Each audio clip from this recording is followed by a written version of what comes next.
കേരളത്തിലെ സിനിമ ലോകത്തെ നമ്മളൊന്ന് നന്നായി പഠിച്ചാൽ 22 ഫീമെയിൽ കോട്ടയം മുതൽ ക്രൈസ്തവ സംസ്കാരത്തെയും നമ്മുടെ വിശുദ്ധ വിഷയങ്ങളെയും നമ്മുടെ കൂദാശകളെയും നിരന്തരമായി ആക്ഷേപിക്കാനുള്ള ഒരു പ്രവണത മലയാള സിനിമയിൽ കാണുന്നുണ്ട്.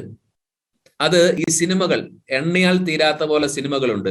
കുമ്പസാരത്തെ ആക്ഷേപിക്കുന്ന സിനിമ, വിശുദ്ധ കുർബാനയ്ക്ക് സ്വീകരിക്കാൻ വേണ്ടി ലൈനിൽ നിൽക്കുമ്പോൾ അവിടെയും കോക്കറി കാണിച്ച് തമ്മിൽ ഗുസ്തി കൂടി പുറകിൽ നിൽക്കുന്നവനെ ഉന്തി വീഴിക്കുന്ന, ഇതേത് പള്ളിക്കുള്ളിൽ കാണുന്ന കാര്യമാണ്? ഇതൊക്കെ കേരളത്തിൽ നടന്നുകൊണ്ടിരിക്കുന്ന വിഷയമാണ്.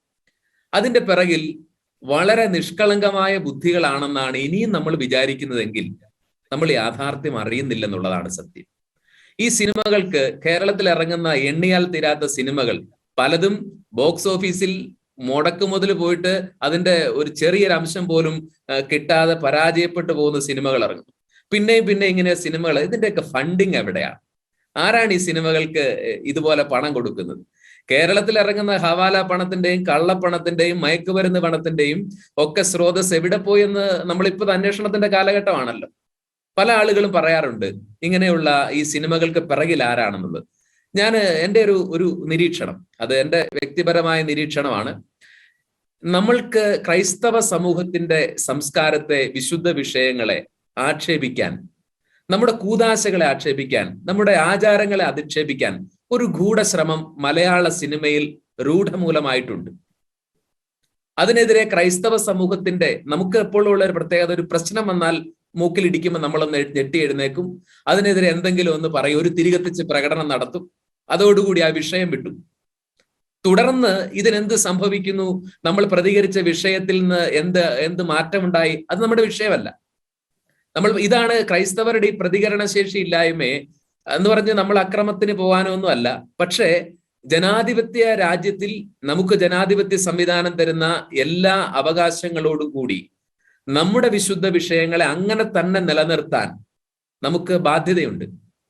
ഈശോ എന്ന ചരിത്ര പുരുഷനായ നസറത്തിലെ യേശുവിന്റെ സ്വഭാവത്തെ പ്രതിഫലിപ്പിക്കുന്ന രീതിയിൽ കഥാപാത്രങ്ങൾ ആവിഷ്കരിക്കപ്പെടുക എന്നുള്ളത് ഈശോയിൽ വിശ്വസിക്കുന്ന എല്ലാ മനുഷ്യന്റെ അവകാശമാണ്.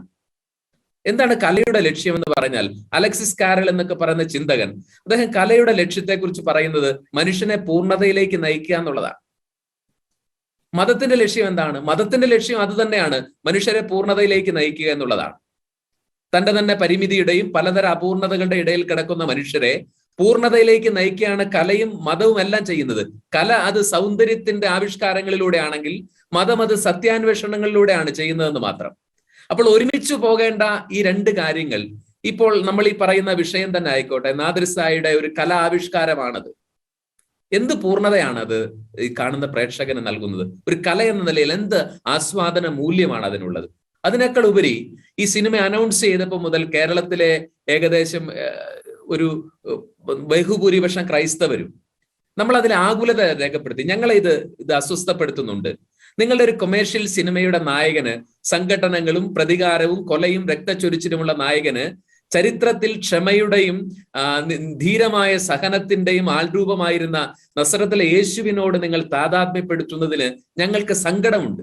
ഇതൊരു ജനാധിപത്യ രാജ്യത്തിലെ സൗഹാർദ്ദപരമായ നമ്മുടെ ആകുലത പങ്കുവെക്കുകയാണ്. നാദിർ ഷാ അന്ന് പറഞ്ഞത് ഇതിൽ ഒന്നും ക്രൈസ്തവ വിരുദ്ധതയില്ല എന്നുള്ളതാണ്.